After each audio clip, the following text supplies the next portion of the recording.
Oi, pessoal! Antes de mais nada, quero começar me apresentando para vocês. Meu nome é Vanessa, tenho 26 anos de idade, sou formada em Engenharia Química pela USP. E dividindo um pouquinho da minha trajetória com vocês, lá em 2011, quando eu estava na faculdade, eu fui team leader da equipe de Incoming Exchange da IESEC. Então, a minha equipe era responsável por preparar toda a infraestrutura para receber os intercambistas, então desde moradia até firmar parcerias com faculdades e ONGs para eles conseguirem trabalhar aqui no Brasil. Então eu entrei na IESEC porque eu queria experimentar um pouquinho de como que era esse mundo corporativo e saí da IESEC para fazer uma iniciação científica para entender o outro lado do mundo um pouquinho mais acadêmico.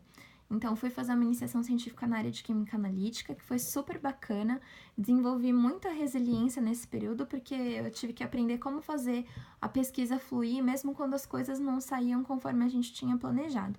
Então, apesar de ser uma experiência extremamente enriquecedora, eu entendi que, na verdade, o meu perfil era mais para o mundo corporativo. Então, foi aí que eu terminei a minha iniciação científica e fui trabalhar como estagiária na Whirlpool da área de vendas. Então, eu tinha uma carteira de 80 clientes, com uma meta de crescer 27% em receita líquida, o que foi um baita de um desafio, porque eu não tinha conhecimento nenhum de vendas. Então, já comecei a pesquisar e observar os meus colegas mais sêniores para entender como eles trabalhavam, para conseguir entregar o meu resultado. Então foi super bacana porque eu aprendi muito e no final do ano eu consegui entregar um crescimento de 38%, então 11% acima da minha meta. E consegui também entregar o meu projeto de estágio de reestruturação dos processos de concessão de crédito e inadimplência. E ficou tão bacana o projeto que acabou até virando o meu trabalho de conclusão de curso. Então, terminando o meu estágio, eu fui efetivada na área de engenharia de serviços. Eu quis ir para engenharia porque eu queria ver como que era aplicar engenharia no dia a dia de uma empresa.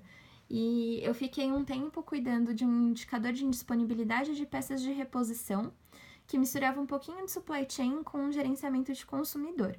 Então eu tinha que olhar toda a cadeia de abastecimento de peças para entender onde estava o gargalo que a gente não estava conseguindo disponibilizar aquela peça para o consumidor.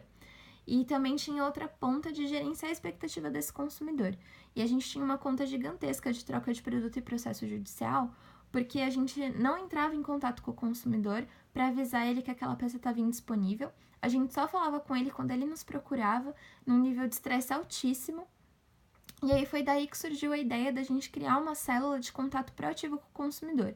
Então a gente criou essa célula para gerenciar a expectativa do consumidor, ligar para ele, avisar que a peça dele não estaria disponível e dar uma solução para ele antes dele nos procurar. E só com isso a gente conseguiu reduzir mais de R$ 1 milhão em custo para a companhia em um ano e a gente conseguiu fidelizar alguns consumidores porque a gente estava dando uma atenção diferente para eles. Depois de ficar um tempo nessa cadeira, eu fui para uma cadeira de gestão de portfólio, então muito focada em redução de estoque e redução de custos. Então eu entendia como que projetos de engenharia podiam ser feitos para simplificar o nosso portfólio de peças de reposição. Então, falando um pouquinho de transformação digital, nas minhas pesquisas eu encontrei que, na verdade, a transformação digital se apoia em 3 pilares. Então, na perspectiva do consumidor, na automatização dos processos internos da companhia e numa visão mais de negócios. Então, falando um pouquinho do pilar de consumidores, não adianta a gente disponibilizar um produto para o consumidor que não vai atender, não vai satisfazer o que ele quer. A gente precisa entender, trazer o consumidor para mais perto da empresa, entender com o consumidor qual é a necessidade dele. Então, a gente sabe que hoje o consumidor ele quer muito mais autonomia, ele não quer estar preso ali a um atendente para conseguir ter acesso ao produto. Ele quer ter autonomia e ele mesmo conseguir acessar o produto sem depender de ninguém. Então, a gente tem que entender com o consumidor o que ele espera da empresa. E não basta a gente oferecer um produto para o consumidor e os nossos processos internos não facilitarem, não darem velocidade para a gente fazer essa entrega para o consumidor. Então, hoje, as tecnologias ficam obsoletas muito rápido. Então, a gente tem que ter uma metodologia ágil de trabalho que possibilite a gente oferecer o produto certo para o consumidor e no momento certo, né? Então, a gente tem que ter os nossos processos ágeis também. E falando um pouquinho da visão de negócios, a gente, com a transformação digital, a gente tem que aumentar o nosso portfólio de produtos para fornecer para o consumidor.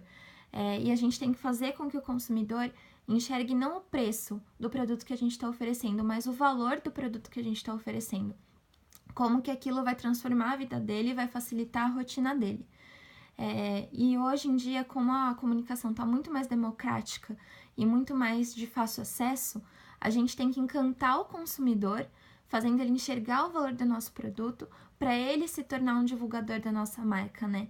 Porque tem outro peso quando o consumidor conta e compartilha a experiência dele, e isso tem alcance muito mais exponencial do que o marketing tradicional. Então, por isso que a gente tem que encantar o consumidor e fazer com que ele enxergue o valor do produto que a gente está oferecendo. Ele se tornando um divulgador da nossa marca, a gente consegue atingir as pessoas de uma forma exponencial. É isso, pessoal. Obrigada pela chance de falar com vocês.